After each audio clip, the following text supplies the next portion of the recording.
What a wild and wet week we've had, from hungry calls to barnyard brawls. And there's plenty more to come. And I'm on the very northern tip of Britain to see a bird with bags of attitude. And at the end of the show yesterday, we left Steve sleeping at the top of an oak tree. Did he survive the night? Come to think of it, I've not seen him all day, have you? No. Oh my goodness, there's jeopardy, there's excitement, there's adventure, and of course there's plenty of fabulous wildlife. It's Springwatch!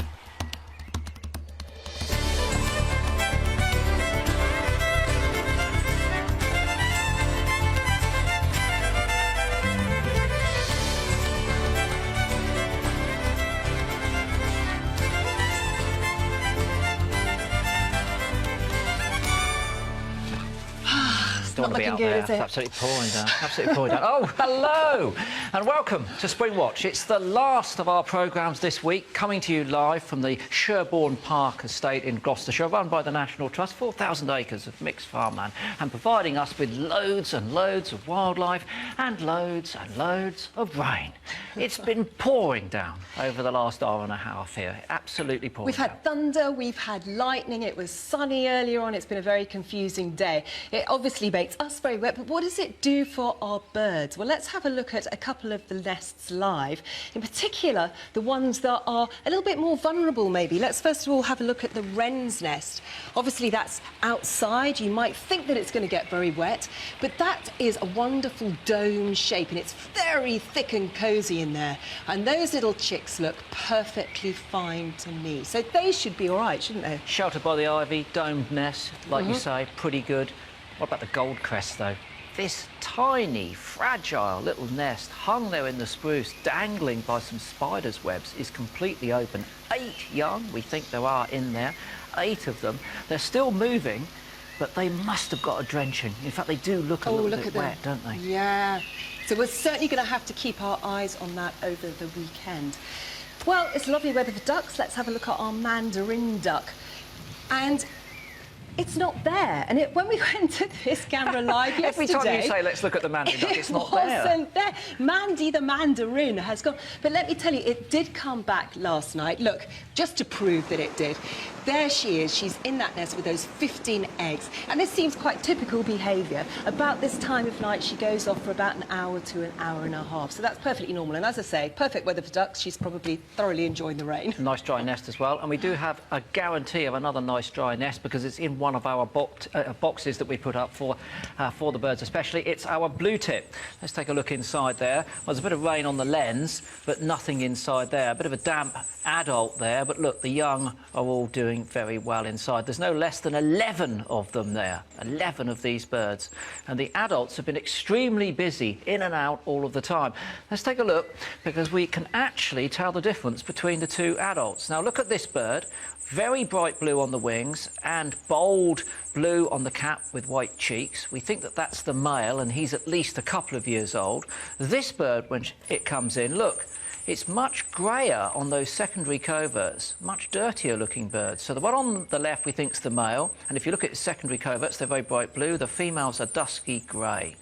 So we're actually able to tell the difference between the two sexes. I say we, actually, Jack Badams, one of our story developers, who's also a ringer, was able to separate those two sexes. Top knowledge, Jack. Thank you very much, because it allows us to analyse who's doing the feeding. He also told us that she's quite young, probably a first-time mum. First-year bird, yeah. And look, I've got a question from you. It's come from Twitter, from Rose. How do parents know which one to feed first? Can she identify all the chicks as individuals? Well, Rose, different species have different strategies. If you've got a predictable and therefore a favourable food resource, the birds then collect the food, and when they go back to the nest, they tend to feed the youngster, which is begging most.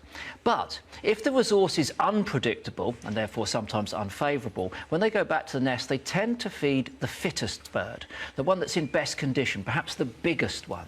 So which category do our blue tits fit into? Well, we know they've been doing a great job of bringing lots of caterpillars in, so it sounds like it's favourable, but then it's unpredictable, because what's happened in the last hour and a half here is that this tremendously heavy rain has washed all of those tiny geometric, tortricid moth caterpillars off of the oak trees, and at this point in time, our blue tits are going to find it a lot harder to find them. So when they do come in, they're probably more likely to feed it to the biggest, fittest chicks, and therefore sometimes we see the development of a staggered brood size and we find runts, and that's what we do see in our blue tits. We haven't seen that yet with this brood, though, have we? There are 11 mouths to feed, and they're all extremely hungry. You could see them all. They're all begging there. In fact, that's the female coming in now, And what's interesting, if they don't beg when the female comes in, she will elicit a call which instigates begging so that she can then feed them. But she registers the fact that they're not that hungry. And when she next goes hunting, she doesn't just grab the first caterpillar.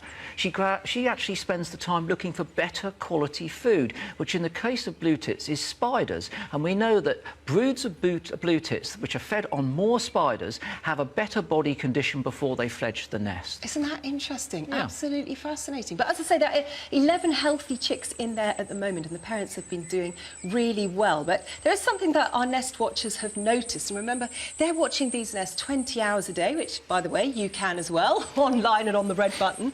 And this is what they've noticed, that, well, last night, for instance, between 6 and 7 p.m, there were 48 feeds.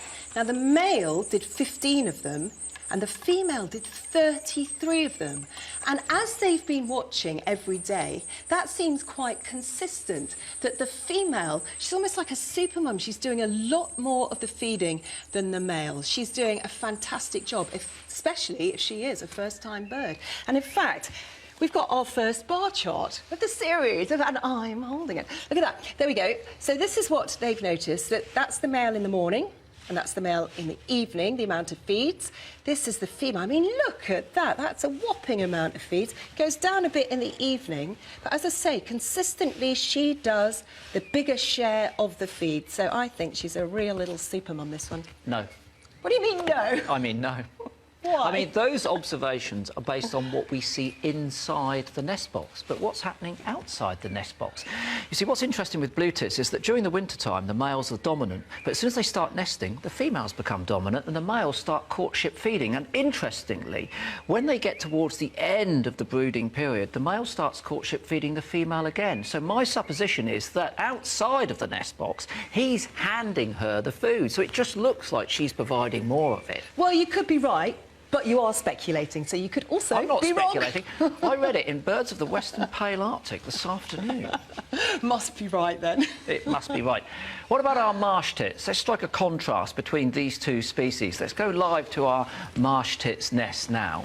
So this is in a natural cavity. They very rarely use nest boxes, marsh tits, actually, and they've got a smaller brood of 6 birds. And I've got to say, Michaela, they are looking pretty close to fledging. Look at the head. I mean, there's a little bit of pin, but they're doing a bit of wing stretching there. Sunday, I reckon. Well, that's what I thought Sunday, but I'm saying Putting my money Saturday on now. Sunday. Oh, really? I'm saying Saturday, yeah. Now, what about the feeding rate of these birds? Because it is different from the blue tits. They're bringing in similar sorts of food. They're foraging in a different place. Blue tits up in the tree, marsh tits lower down, finding these slightly larger caterpillars, which sometimes the young struggle to swallow. But let's have a look at a graph which we've got here. Not a graph, a second bar chart here, which shows, OK, this is the feeding rate of blue tits in the morning, and this is the feeding rate of the marsh tits. Blue tits versus marsh tits. So what we actually see here is a lot less food going into the marsh tits nest. But don't despair. There are a couple of factors which I think are in play here. Firstly, in the blue tits nest, there are 11 youngsters, and in the marsh tits, there are only 6, so they don't need as much food. And also, on average, blue tits youngsters remain in the nest for 14.3 days, whereas the marsh tits stay in there for 20 days. So they might be getting less food, but they're in the nest for a longer time, and this gives them a chance to grow a little more slowly, but equally effectively. Both of them are doing really well at the moment. Do you know, we're going to quickly go to the Mandarin duck, Mandy the Mandarin, because just to prove that she has come back, there she is. She's all cosy on her 15 nest. All is well in the world. Now, all week, we've been following the wildlife that makes its home in the Gower Peninsula in Wales in the springtime, and we've been following the progress of nesting birds. Well, tonight is our 4th and final episode of Gower Diaries. It's the beginning of May, and on the coast of South Wales, spring has well and truly arrived. The flowers of the Gower Peninsula are bursting into bloom. And the clifftop residents have never been busier.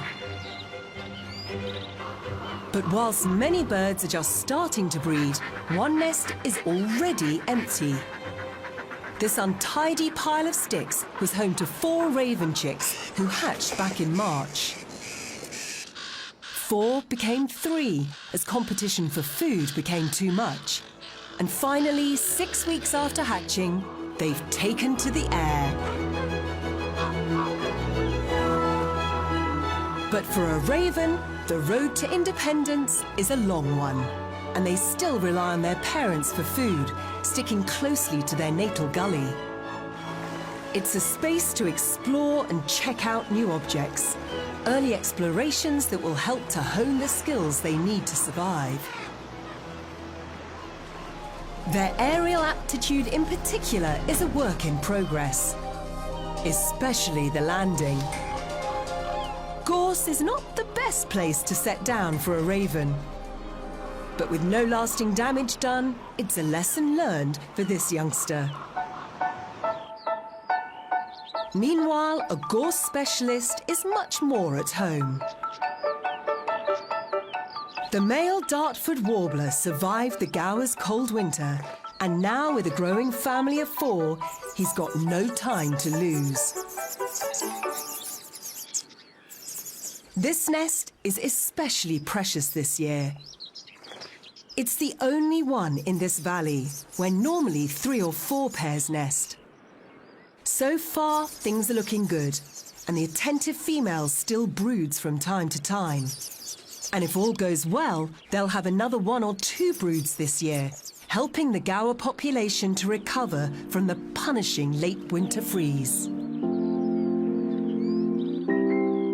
Nearby, the family of stonechats are bursting out of the nest. Both male and female have worked hard to feed 5 large chicks, and now they're getting ready to go. And yet, there's no rush. The warmth of the nest is too tempting for now, and the chicks settle back down to wait for tomorrow. For the chough, there's no rush either. The preening and begging behaviour from the female affirm pair bonds and suggest a nest may be nearby. And the fulmars have settled in too, sitting patiently on eggs that will hatch in the next few weeks. A week on, and the young ravens are exploring further afield, although still reluctant to leave each other's side. For the parents, there's finally time to relax and enjoy some mutual preening, while the chicks grow in confidence, playfully testing their newfound skills. Although not quite ready to attempt the barrel rolls of their parents,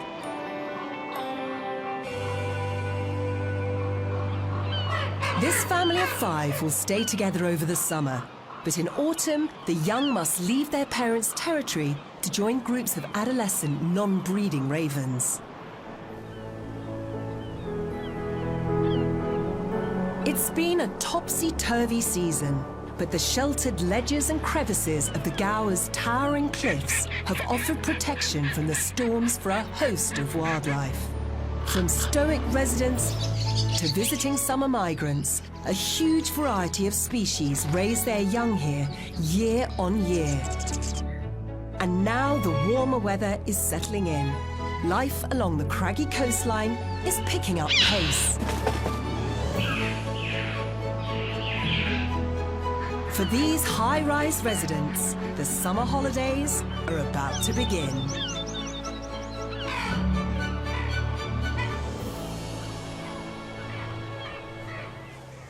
Talking about high-rise, here on the Sherborne estate we have an abundance of natural high-rise in the form of trees, particularly ancient oaks.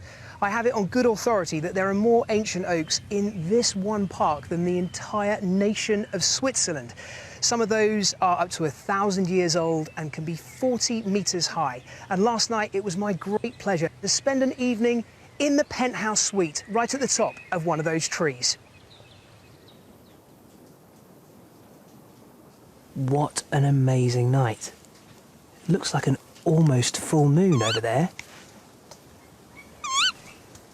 And that is a tawny owl, which if it's not in the outskirts of my tree is certainly very, very close.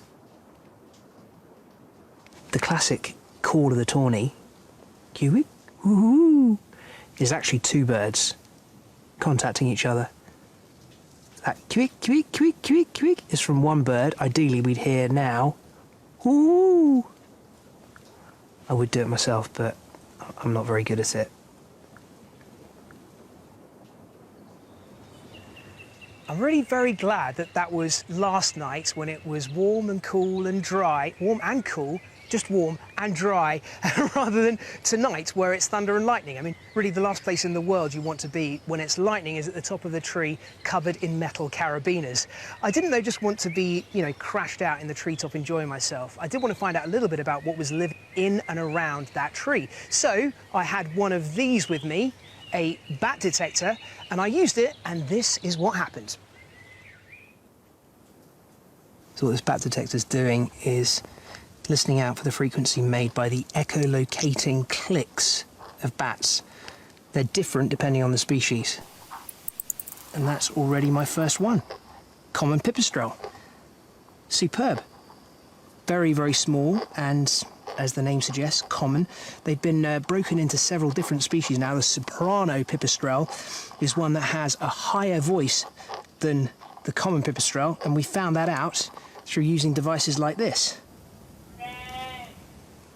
That's not a bat. Oh, that's a good one. Common serotine bat. So this is another quite reasonably sized bat. They mostly feed on beetles. Sometimes they'll just flop down right onto the vegetation to catch their prey. A noctule bat. These are relatively common, but high flyers. It's probably flying right over the top of us. That's great. The species count is rising.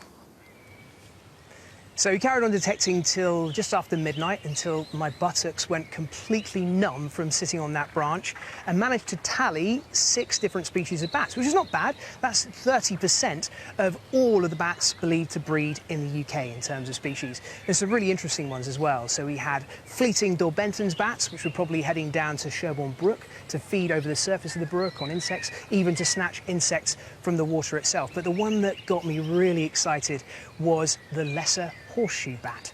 So that's the highest in terms of frequency of any bats we have in the UK, 110 kilohertz. They tend to glean insects around the outside of the tree.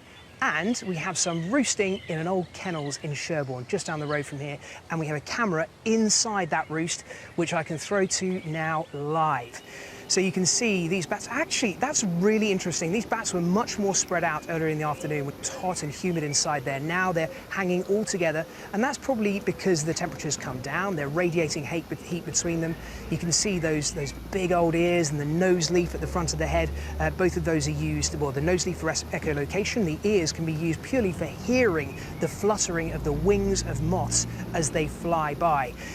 We originally thought there were about 150 individuals inside this this roost, but now, from counting them, we believe that there could be as many as 300. Look at them all packed so tightly together in there. That really is incredible, and that's almost certainly down to thermoregulation. This is a maternity roost. 4/5 of the animals in there are going to be females. Almost all of those will be pregnant, and it is entirely possible that they could pup within the next couple of weeks. So that's a really good reason to keep watching the live cameras and keep watching Springwatch. You never know, there could be a bat pup born here on Springwatch. Anyway, from the brilliant barnstorming bats here in Sherborne to some bullying bonksies, let's go to Shetland and Gillian. Welcome. This is our last night on Shetland. It's a beautiful night. We are on the island of Uns. This is as far as it's possible to go in Shetland. Behind me is the Muckleflugger Lighthouse, and over to the right of it is a rocky outcrop called Outstack. That island there is as far north as it's possible to go in all of Britain. Beyond that is just miles and miles of open sea. Our first night here, we got really quite excited because we had lots of reports of orca sightings. Sadly, they were elusive, but tonight we're here to see a bird that's really impressive and has a really big reputation. And that's the great skua. These are called bonksies over here in Shetland. Now, these birds are the size of herring gulls, but they are much thicker set and they've got loads of attitude. They are aggressive, they'll aggressively defend their territories. They really do have quite a reputation. Historically, though, on this island, they weren't very common at all. In fact, in the 1800s, the birds were persecuted. They were egg collectors and taxidermists. There's a huge demand for them, and their numbers were driven right down to the point that in 1831, there were only 3 breeding pairs left. A local landowner took it upon himself to protect those birds, and since then, this has become a real stronghold for these birds.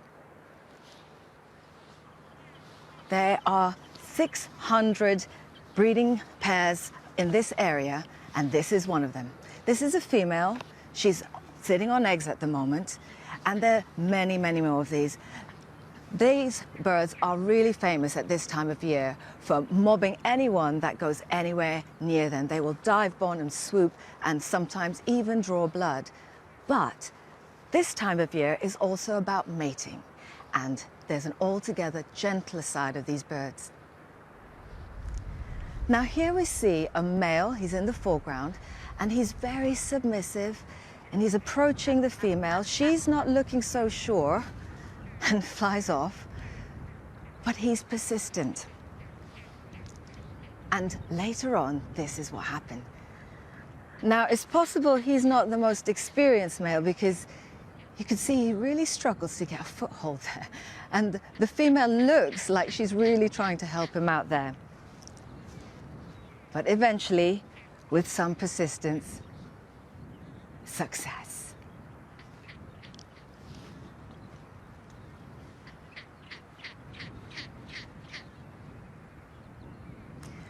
Behind me, on the headland here, there's a grassy, gentle slope. That's where the birds are nesting. And you can see, when you get a sense of the geography of this place, why this is such a good spot for them.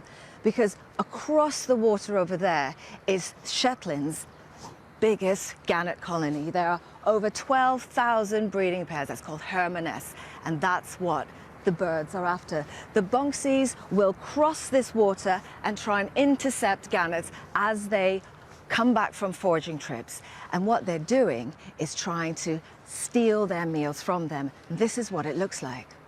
They will gang up on these birds, on the gannets, and they will harass them to the point that the gannets are forced to regurgitate their meal. I've got a pellet here. This is actually a regurgitate, not from a gannet, but from a bonksi. Now, if this was a meal from a gannet, I would expect to see lots of fish bones and scales. But if you look on the end here and here, these are feathers. And this is something that's very, very unique to the bonksies. They're not just stealing the meals from the gannets, they're also going out and actively hunting the birds themselves.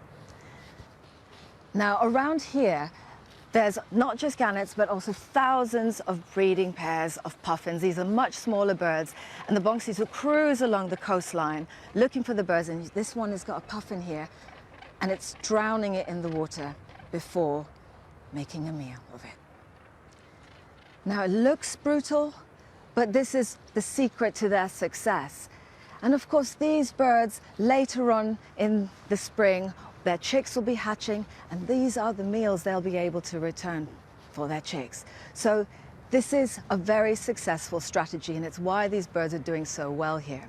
So as I said, later on, their chicks will be hatching, but for now, let's see how spring is springing further south in the country, down in Sherborne, with Chris and Michaela.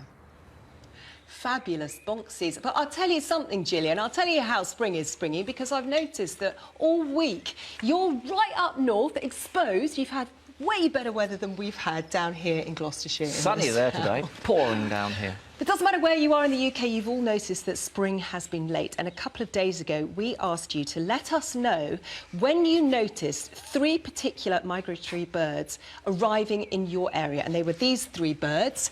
We wanted to know about the house martin, the swift and the cuckoo.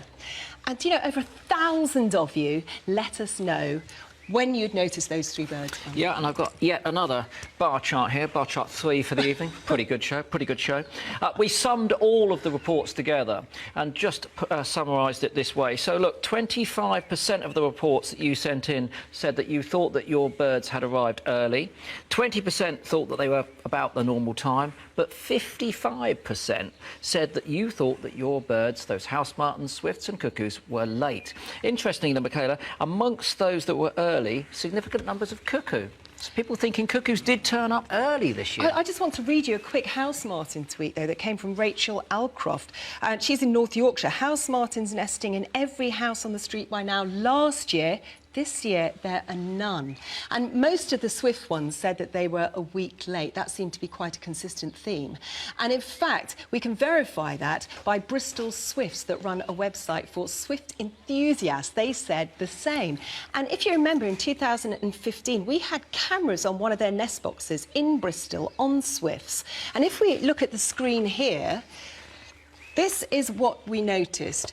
2015, that's the one on the left. The birds had arrived by the 2nd of May and they'd laid by the 30th. Same day, same nest box is on the right. They arrived on the 18th of May and they still haven't laid. They still haven't laid because they're probably not in good enough condition to produce those eggs. So what's causing this delay? Well, it's early days yet in terms of finding the culprit, but the thought is that there have been a number of significant storms, not just here in the UK, but all the way across France and Spain, the continental area of Europe. All of these birds have to pass through there. Indeed, they have to get out of Africa, because all of these species we're talking about are what we call sub-Saharan migrants. They jump over the Sahara Desert to spend the winter there. There's also reports of storms south of the Sahara, and this could have had a catastrophic impact on these birds' migration. One other sub-Saharan migrant, which has made it back to the UK, I'm not sure whether they're late or how many numbers have arrived this year, is our favourite songster, and it's also a favourite of one of our wildlife sound recordists, Gary Moore.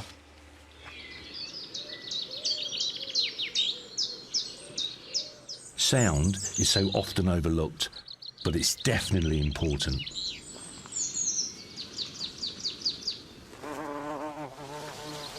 For me, pictures tell only part of the story, but if you close your eyes and listen, the final chapter is written.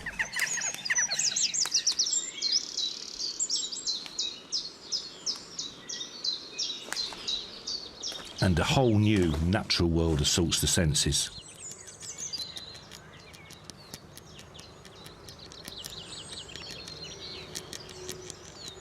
For me, some sounds are worth travelling for, and I've come to Pulborough Brooks in West Sussex to hear one specific sound.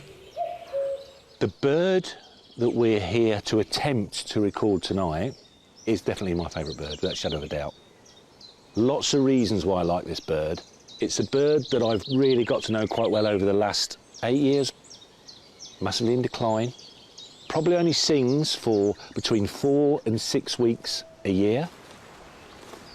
Not a particularly big bird, not attractive, But for me, it's the sheer complexity and the quality of the song that I really like.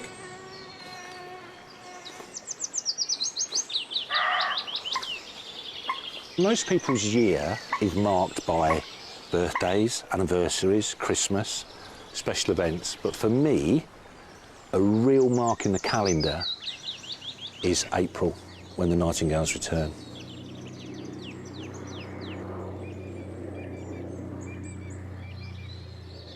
But their song is a sound that's becoming harder and harder to hear. We know that the number of nightingales are falling. A 91% decline since the 1970s, I think, is a statistic. But for the last 2 years, I've had no birds on my patch in Gloucestershire. They've completely gone. I've got a 10-year-old son. Last year I took him for the first time, thinking he's 9 now, he's old enough, and there were no nightingales. And then again this year I thought, oh, maybe that's just, you know, there's been some issues, maybe it's the wrong night. So I took him back to the spot. No nightingales. And as he walked away, he said to me, Dad, what does a nightingale sound like? So I played him on the phone.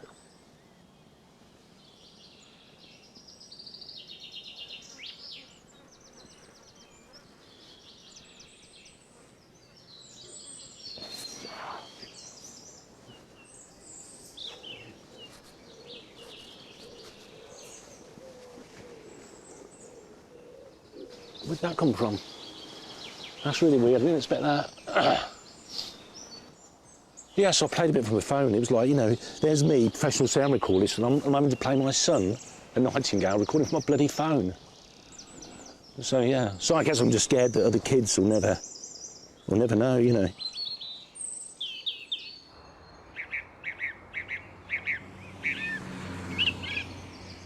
So this year, I've had to travel over 100 miles just to hear this bird, but I want to hear it at its very best. Everybody tells me nightingales sing during the day, you know, and how wonderful it is, and they get great views. But for me, that's not what I want. I want to come between the hours of 10 o'clock maybe and 1 in the morning. The planes have stopped, the cars have stopped.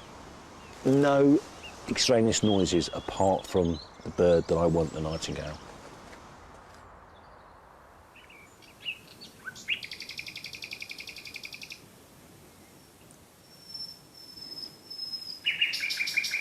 Oh, that's good.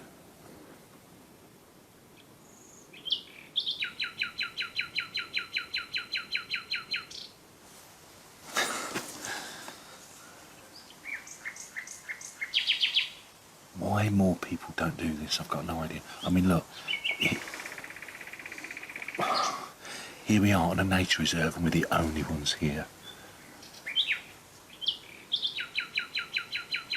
Once you've heard it, you don't forget it, do you? Once you've really heard it. Very little noise pollution. But imagine the information the female's getting out of that song. If she knows that that's going to be a potential good partner who's got a good spot, probably good nesting area, good food supply, and that's all coming from his song. The more complex a song, the more attractive he is to the females. Not seeing this bird doesn't matter, because for me, it's just all about the sound. It's over there singing its heart out, and that's all I need to know. Nightingales belong to a family of birds called chats. Stone chat, wind chat, even the blue throat. So what I'm going to do is I'm going to cut the chat and just let you listen to this.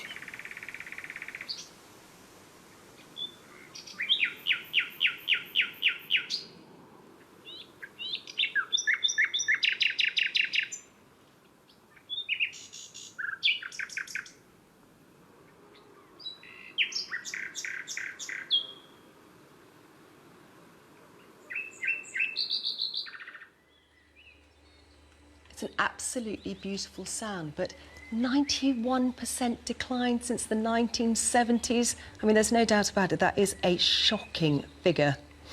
But as Gary said, the best time to hear a nightingale sing is at night. But why do they sing at night?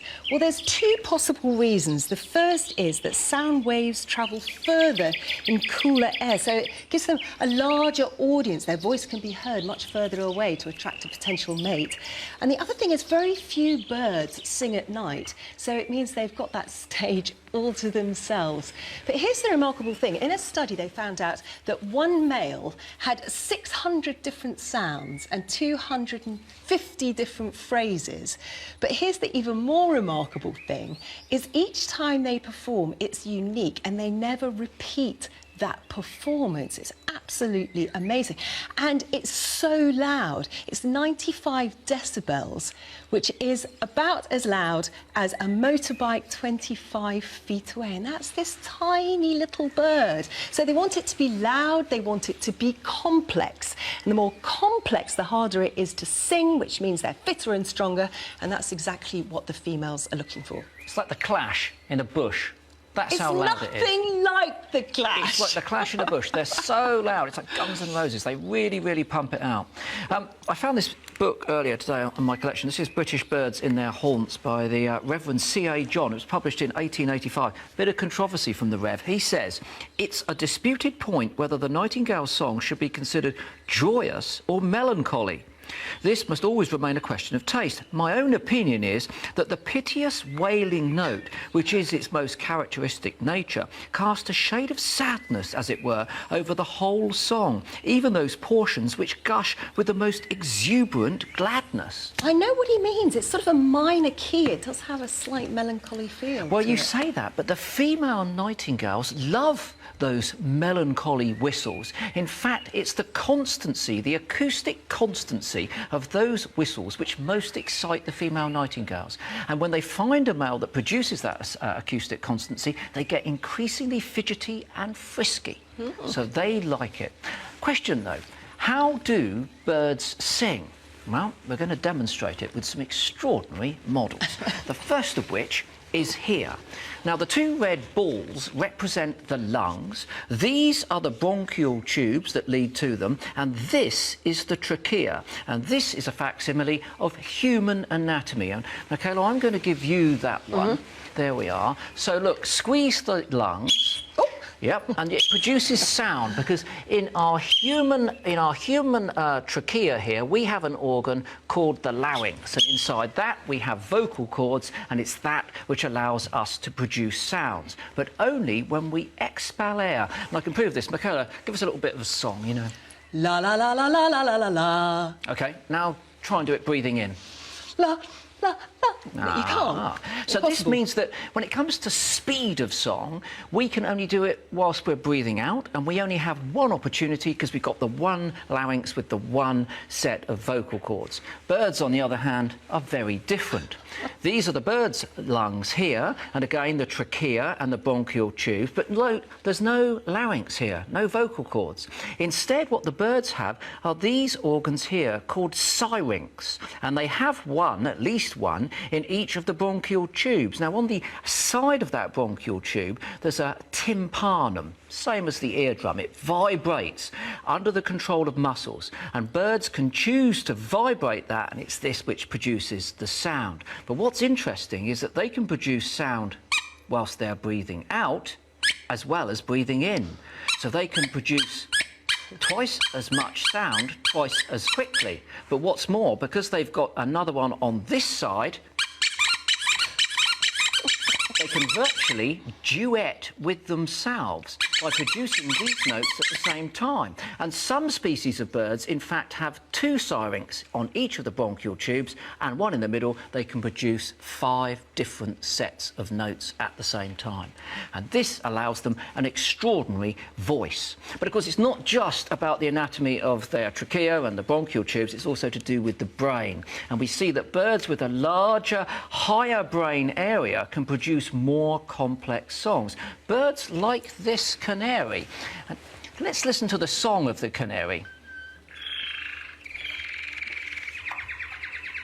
A little bit like the nightingale, with those very rapidly produced notes.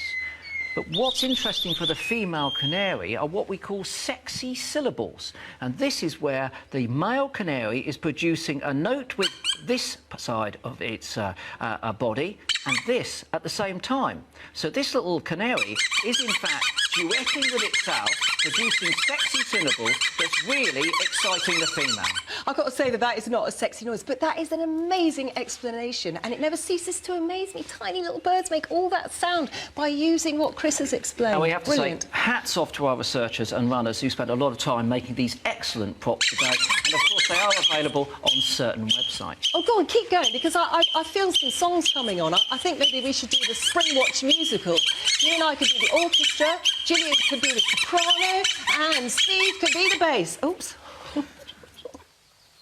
Do you know what? I think I'm fine.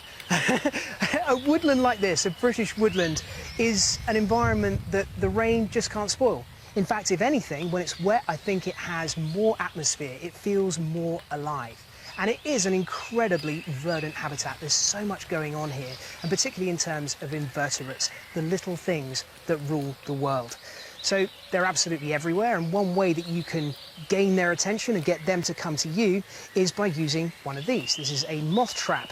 So last night, while I was up in my oak tree, I had one of these down the bottom attracting in moths, and when I came down this morning and opened it up, it was full of them. But why would you want to see moths? I mean, they're just those little brown things that eat through your clothing, right? Wrong. Well, to hopefully prove that that's wrong, we took some of those moths back to our macro studio and they got some amazing shots of them. So this one here is a poplar hawk moth, and this is in the Sphingidae, the sphinx moth group, and it does kind of look like a mythical creature, doesn't it? And we've got also a white ermine here. I had one of these actually landing on my table today while I was having my lunch. And this is a snout, a little name for a rather dramatic bug.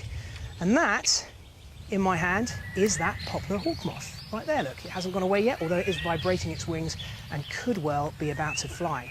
And the hind wings back here actually have a red flash on them, which can be used as an intimidating signal to drive away any predator. So they are absolutely fabulous. And seriously, if you're into natural history, you want to be into moths. There are tens of thousands of different species, and there is always something new to learn. A woodland like this is kind of like a natural music hall, and at the right time of day it's almost like there's an orchestra with a choir in full voice, and the best of all times is surely dawn. Spending a night in an ancient tree, the best thing is to wake up to the dawn chorus.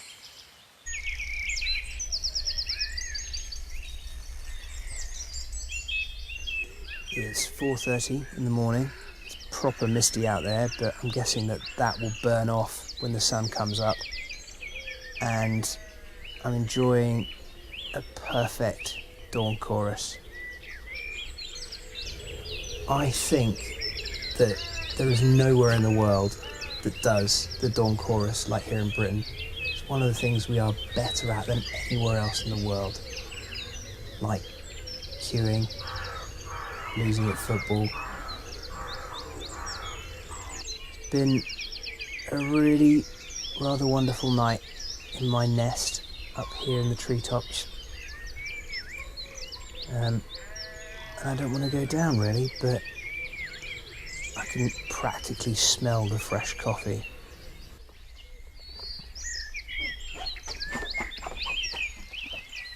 Birdsong's obviously a really big thing for naturalists, but it's not just because of its beauty. It can be really helpful in IDs.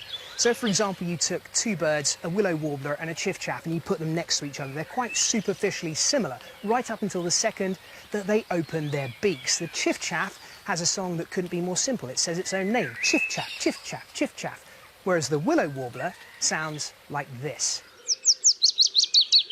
It has a melodic song that's almost like a waterfall, the tumbling cadence. It goes on and on and on. It doesn't have the flourish at the end like the chaffinch, and it is a wonderful, wonderful song, one which we could well hear in this wood, because just a stone's throw away from here, we have a willow warbler nest. I can throw to that live right now.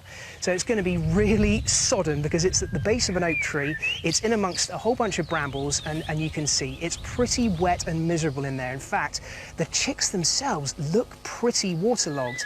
but they will become alert as soon as the parents come in, and the parents have been doing a fantastic job of feeding them. Both the male and the female have been coming in, and in one single hour they came in 23 times to feed these chicks. They're a real insect specialist, so they're bringing in lots and lots of bugs for the chicks. And though these animals are in decline in the south of England, let's hope that our brood here have success.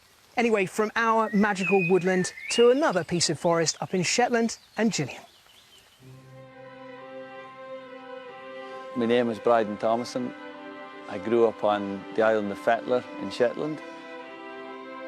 The diversity of habitats that we're really well known for in Shetland is obviously the coastal life, the otters thriving along the shores, the seabirds along the cliffs, and the moorland. I mean, amazing diversity of habitats, but it's all open and flat. I now live on Unst, most northerly island in Britain, with my family next to this beautiful woodland called Halligarth.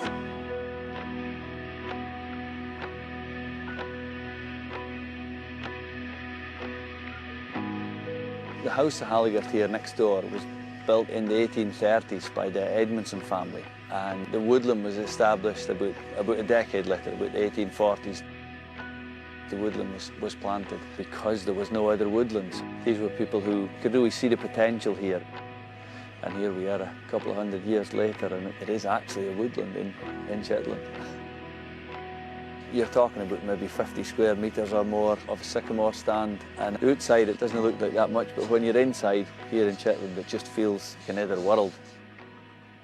We're privileged with the diversity of wildlife we have here, and also one of the best places in Britain to study bird migration. That's come to be a pretty big passion of mine.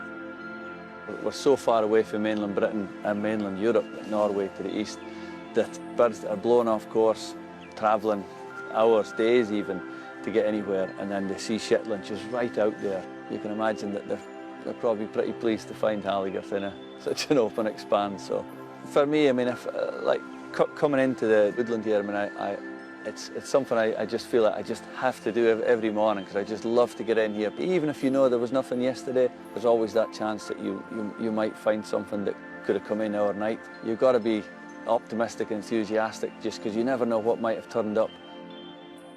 The beautiful thing about the spring migration is that you might get things like golden oriole in here. It's one of the best places in Shetland to see golden oriole in spring. We've had things like bee-eater in here. One of the most special birds I've seen in here was a Baltimore oriole. That's an American species.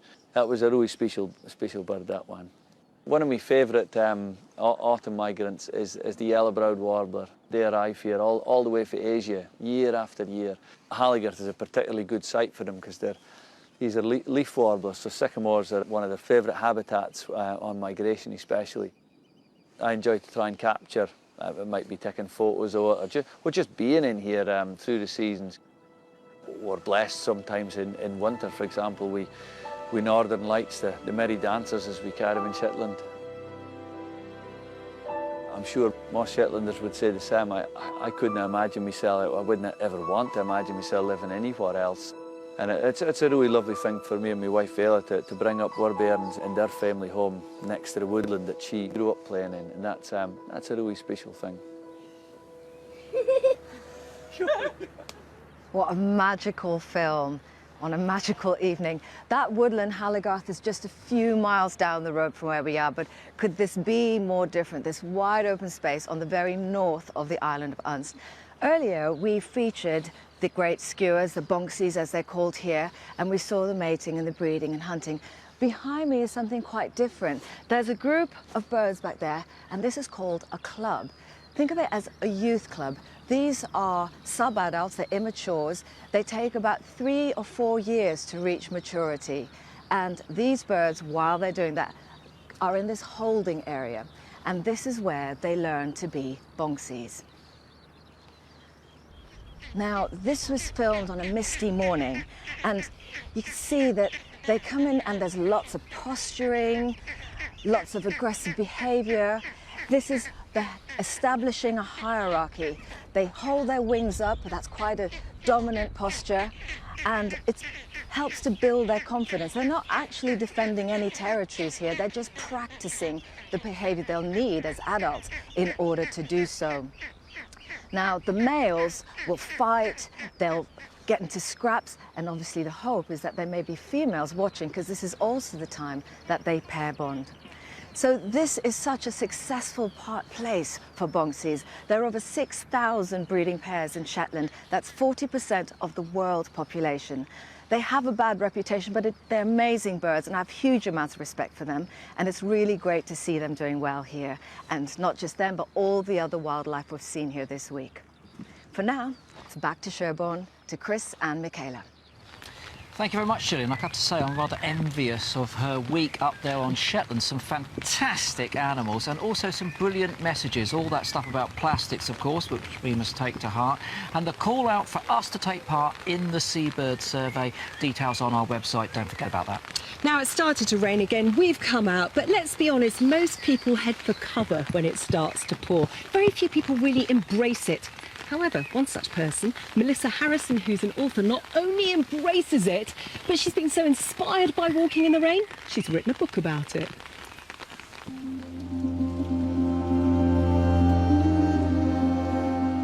Because rain tends to keep most of us indoors, few people witness what happens out in the countryside on a long, wet afternoon.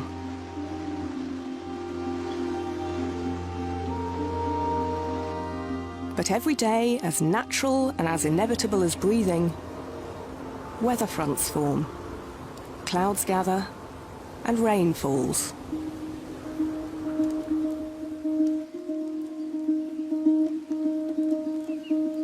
It changes the way our countryside looks, smells and sounds, and how the living things in it behave.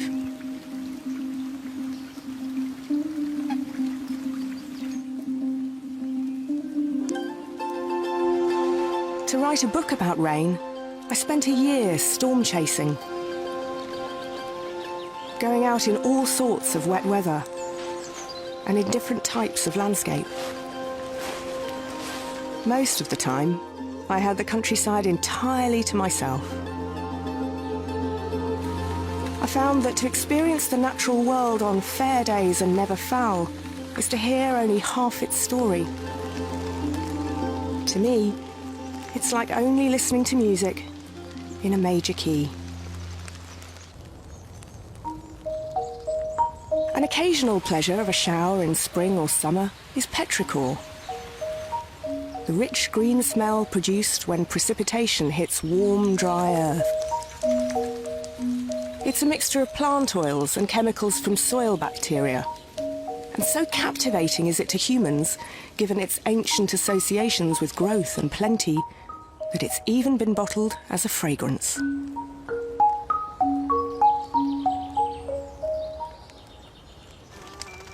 Rain may sometimes feel like an inconvenience, but at this time of year, it's essential. Spring rain gets everything growing. Deep in the damp earth, seeds are germinating. Wildflowers are beginning to bloom, and insects breed. Birds are at their most active, building nests and defending their territories. Everywhere, life is getting on with the grand business of growing and reproducing.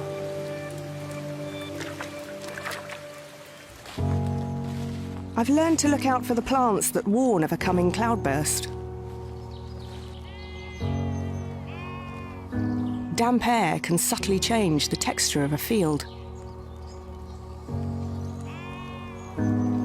Some wildflowers close their petals at the approach of rain. Dandelions fold up to preserve their nectar and pollen. At this time of year, the fields near my home are full of hares. Instead of sheltering from showers underground, as rabbits do, they create shallow scrapes called forms, in which they rest with their black-tipped ears flat back. Fortunately, they have a special layer of fur that keeps off the worst of the wet.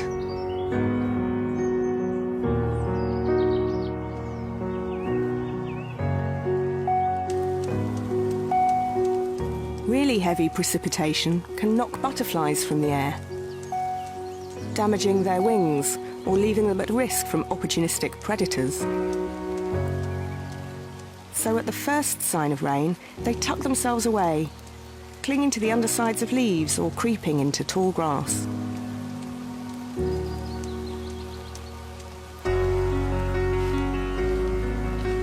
My year of getting wet deepened my relationship with nature, and it left me more resilient too. I'm no longer just a fair weather walker. I can overcome the impulse for comfort and convenience that insulates us not only from the bad in life, but from much of the good. And anyway, as the famous fell walker Alfred Wainwright once said, there's no such thing as bad weather, only unsuitable clothing.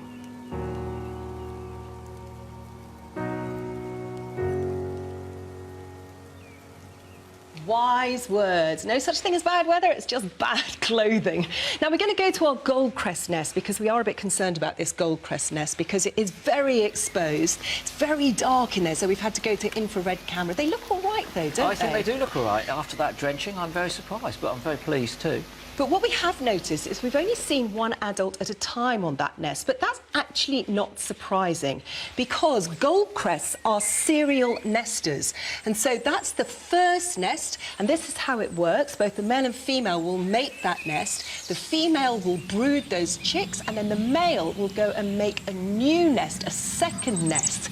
And the female will eventually go on that second nest, lay the eggs, and the male will continue to feed these chicks, in which are the first brood. But here's the remarkable thing, is once they've fledged, he'll still feed them for 2 to 3 weeks, which means that he might be feeding the fledged chicks as well as the newly hatched chicks, which is incredible. And they can do that 3 times, 3 nests, and have about, what, 20 chicks in a season. And they need to do that because these, remember, this is Britain's smallest bird, and come the winter, any cold weather means that there are colossal losses. So they've got to go into that winter with an absolute surfeit of young birds. Trying to sex them, though, tell the difference between the male and the female, is really tricky. You need to see the crest erect. If it's fully yellow, then it's the female, but if it puts it up and there's a base of the orange in it, then you know it's the male. But, of course, when they're on our nest, it's not doing that, so it's very difficult for us to tell you which one's which.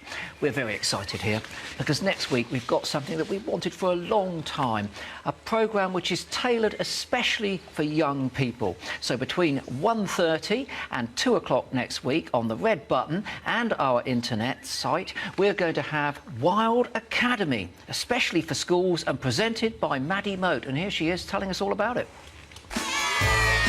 This year, Springwatch wants you to join our Wild Academy, a series of live shows full of ideas and challenges to encourage children to go wild. You ready for a wild mission? Yeah! There'll be some familiar faces. It's amazing how many more shapes and patterns you pick up that you just didn't even realise were there. Inspirational people to infuse the next generation of wildlife warriors. I would be lying if I said I didn't get attached to the animals. And of course, plenty of wildlife. We want as many schools and classrooms to tune in as possible. Whoa! We're live on the Springwatch website and BBC Red Button for 2 weeks, Monday to Thursday at 1:30 p.m, starting this Monday. So, come and join us. So make sure you tune in on Monday at 1:30 on the internet and on the red button as well. Steve, you're looking pretty good considering you only had, what, an hour and a half sleep in that tree? I don't feel that good. My brain is definitely not working that well. And great to see the bats. It is. Should we have a look at them live, see what's going on with them? Oh, they look so fab, don't they? They are so tightly packed in there at the moment, and one lone bat hanging above all of them, I think hanging on to one of its roost mates by one single toe. Oh no, it is hanging onto the wood above it, but it's moving the wings around, it's quite mobile. The rest of them, though, just seem to be out for the count. We'll see more of them next week. We've come to the end of our first week of shows, and Gillian won't be in Shetland next week. She'll be moving on to somewhere else. Next week, I'll be travelling down to Yorkshire to see our industrial past transform into a wildlife haven. My week on Springwatch is sadly done. Massive thank you to all of you for having me as part of the family. I am passing on the baton to this absolute legend. It is, of course, the hero that is Yolo Williams.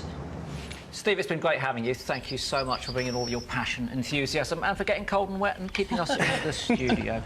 Next week, we've got farmland birds, some very special creatures. Yellow hammers, skylarks, yellow wagtails, absolutely fantastic. Do check out our live cameras over the course of the weekend on the website, on Red Button. Tweet us, Facebook us, Instagram us as well, and we'll be back next week on Monday for a lot more Springwatch. Until then, good night.